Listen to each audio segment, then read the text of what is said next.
예, 오늘의 증시 브리핑 시작하겠습니다. 좀 좋지 않은 재료가 있긴 했었는데, 그래도 이제 시장이 어쨌든 플러스가 났습니다. 미국에서 고용 지표가 잘 나와서 ADP 민간 고용이 23만 5천 건, 예상보다 훨씬 잘 나왔죠. 예상이 15만 건이었으니까. 그러니까 미국의 고용 시장이 상당히 강하기 때문에 금리를 또 세게 올려야 되는 거 아닌가? 이런 걱정이 좀 있었죠. 실제로 미국의 2월 FOMC 회의에서의 금리 인상 확률이 0.5%포인트 인상 확률이 어제까지 30%였다가 거의 39%까지 올라왔거든요.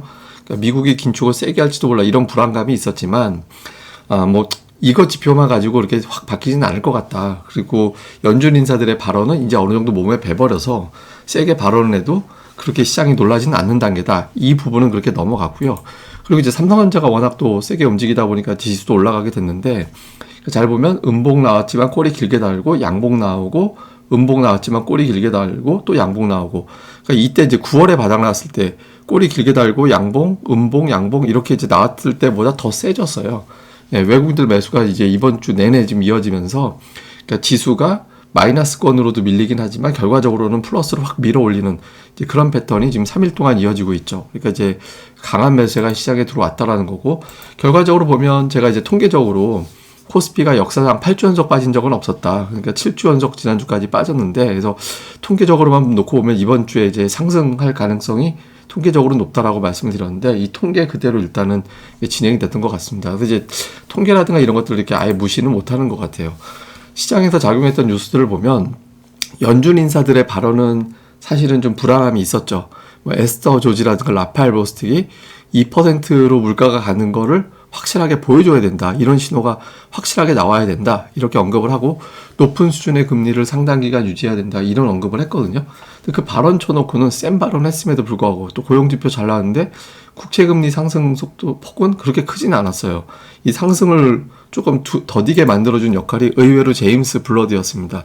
그러니까 초강력 매파잖아요, 이 사람은. 근데 이 사람이 충분히 제약적인 수준에 근접을 하고 있다, 기준금리가.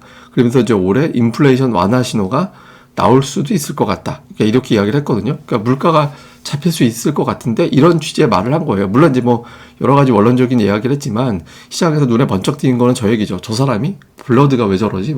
이런 느낌이 들 정도로 이렇게 이제 상쇄시켜 주다 보니까 미국의 국채 금리가 급등을 하지 않고 어느 정도 조절이 됐고, 이런 부분들이 이제 투자자들에게는 조금 한숨 돌리는, 안도하게 되는 그런 계기가 됐고요.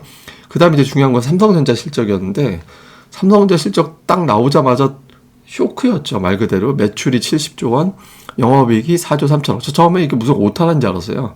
예, 4조 3천억이 나오면서 완전히 쇼크다 이렇게 이제 평가가 됐는데, 이유가 최근에 전망치가 76조 원, 영업이익이 7조 원이었거든요. 전망치하고 엄청나게 차이가 나는 거였고, 특히 최근에 하향 조정된 거, 조금 저 사람들 튄 거 아닌가 싶을 정도로 하향 조정한 게 5조 5천억이었어요. 근데 하향 조정된 거보다 훨씬 더 낮게 나왔죠. 그래서 그런지 몰라도 삼성전자가 이 첨부 파일로 실적 발표한 공시에다가 첨부 파일로 4분기 실적에 대해서 설명 자료까지 첨부를 했습니다. 이것 때문에 시장이 빠져야 정상인데, 투자자들은 오히려 어쨌든 1회 나오나 6조 원 나오나 4조 원 나오나 어차피 실적은 되게 나쁘게 나올 것이었고, 상반기까지 나쁜 건 알고 있고 하반기부터는 턴이 될 거야. 그러니까 어차피 지금이 바닥이야. 그러니까 이렇게 이제 판단을 하면서 주가가 지금 올라가는 것 같습니다. 이거는 제가 2, 3일 전에 삼성전자에 대해서 삼성전자 40% 올라갈 때 특징 그러면서 이제 분석해드린 거 있잖아요. 주말에 한 번 더 분석해드릴 텐데 그 내용 보시면 됩니다. 그러니까 실적이 올해보다 내년이 좋아질 거야 라고 이제 평가가 되면 주가는 올해부터 반등이 시작되거든요. 그래서 아마 그거를 이제 투자자들이 노리고 이제 저점 매수가 붙었던 것 같습니다. 근데 저는 진짜 이유는 따로 있다고 봐요. 제가 잠시 후에 설명을 드리고, 수급에서는 외국인 기관이 동반 매수했죠. 금융투자가 이제 막판에 순매수를까지 돌아섰다가 동시효과에 다시 매도로 바뀌었고, 근데 외국인들이 이번 주 내내 매수했거든요.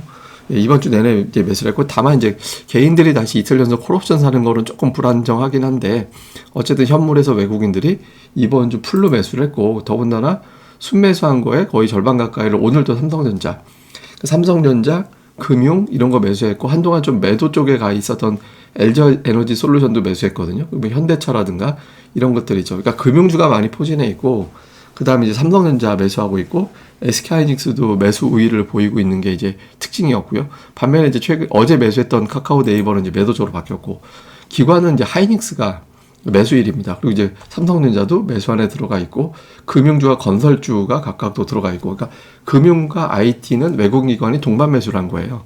예, 이렇게 이제 들어온 게 좀 특징이었고요.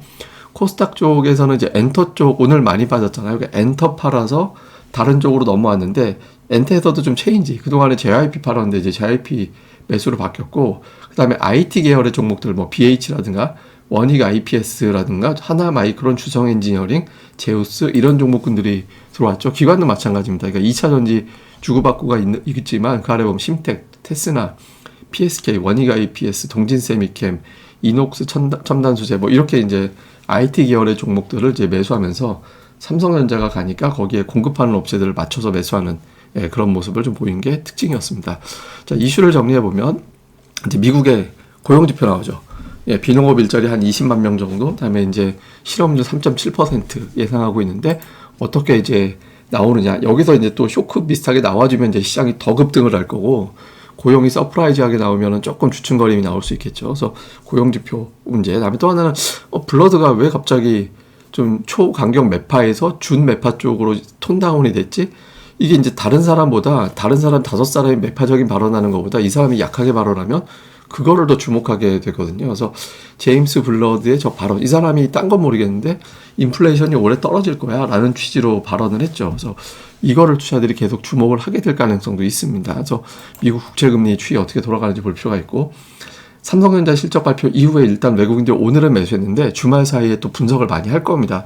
1분기 실적 더 하향 조정해야 돼 이러면서 또 일시적인 매도가 나올 수도 있잖아요. 근데 결국엔 키는 이제 외국인들이 쥐고 있으니까 이것도 볼 필요가 있고 오늘 특징은 이제 반도체, 건설, 은행 어제하고 좀 비슷하긴 합니다. 이제 이런 종목들이 올라간 게 특징이었는데 제가 이제 오늘 이거를 꼭 보여드리고 싶어서요. 이거는 제가 따로 주말에 말씀을 드릴게요. 저는 어저께 이 뉴스가 번쩍 들어오더라고요. 그러니까 블룸버그에서 나온 보도였거든요. 이게 무슨 얘기냐면 동남아 시장을 그렇게 매수하던 외국인들이 최근에 현금화를 하고 있다는 거예요.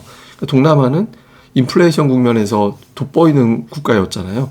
원자재라든가 곡물이라든가 이런 걸 생산하는 나라들이니까. 근데 최근에 여기를 팔고 이제 북쪽으로 올라오고 있다는 겁니다. 아시아에서. 그게 중국, 홍콩, 대만, 한국 이런 데거든요. 그러니까 중국이 리오프닝하고 기술주의 실적 바닥 이런 것들 때문에 한국과 대만에 대해서 긍정적으로 보는 그런 어떤 코멘트가 나왔거든요. 그러니까 외국인들이 좀 중국의 리오프닝을 계기로 바꾼 것 같아요. 그래서 제가 보기에는 이제 오늘 제가 이 자료까지는 첨부를 못했는데 외국인들 최근에 이번 주 들어서 계속 매수잖아요. 올해 들어서. 그러니까 저게 삼성전자를 산다라기보다는 제가 보기엔 패시브 자금 같거든요. 그러니까 특정 국가를 전체적으로 다 사들이는 자금이 들어오면서 삼성전자가 시가총액 1위 종목이니까 거기에 배분이 더 됐고 외국인들이 매수하는 걸 보면서 반도체 바닥으로 보나 보다. 그러니까 이렇게 이제 확장이 되면서 삼성전자 올라가고 지수도 올라가고 이런 구도가 된 것 같거든요. 이번 주에 하이닉스하고 삼성전기가 10% 정도 올라갔잖아요. 그래서 제가 보기에는 이게 삼성전자에 대한 긍정적인 평가도 있겠지만 그러니까 국가별 어떤 자금 이동이 만들어지면서 지수를 끌어올리고 그런 과정에서 이제 패시브 자금이 우리나라에 좀 들어오는 건가? 그러니까 이렇게도 보여집니다. 근데 이건 제가 나중에 자세히 좀 설명드릴게요. 왜냐하면 이런 패시브 성향의 자금은 좀 중장기로 계속 들어오는 경향이 있어서 다음 주까지 또 CPI도 있고 하니까 이것까지 보면서 제가 설명을 드려야 될 것 같습니다. 자, 그 다음에 이제 추억의 시리즈 오늘은 PCS. 네, PCS라고 해서 019, 016, 018 이런 번호 쓰신 분이죠. 제일 왼쪽에 있는 게 제가 최초로 샀던 이제 휴대폰인데 이제 PCS 폰이 저도 그때 019였거든요. 그다음에 이제 그리고 사이언이 옛날에 완전 디자인 날라다녔죠. 그리고 오른쪽이 CT폰. 공중전화 100m 앞인가요? 100m인가 200m 앞에서만 전화를 쓸 수 있는 그 안테나를 이용해서 이 CT폰이라는 게 예전에 있었죠. 그러니까 받을 수는 없고 걸기만 가능한 거. 예, 얘는 아마 PCS 때부터 휴대폰 쓰신 분들 0112 아니라 016, 019, 018 쓰신 분들도 제법 있으실 거예요. 그래서 이것들 한번 생각이 나서 한번 보시라고 제가 또 올려놨습니다.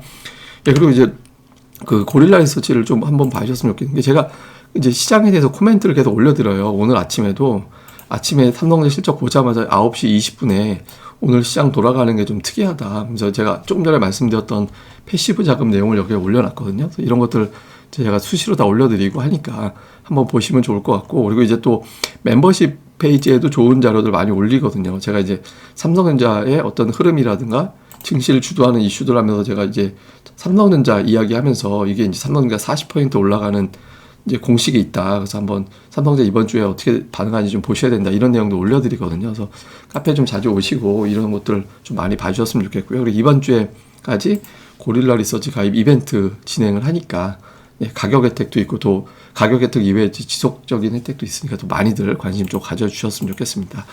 예, 그럼 또 이번 한 주 고생 많으셨고요. 저는 또 다음 방송에서 뵙겠고요. 그리고 주말에는 좀 특이한 분석 방송을 많이 하려고 하니까 이제 주말에도 이 방송 많이 부탁드리겠습니다. 구독하기, 좋아요 많이 부탁드립니다. 감사합니다.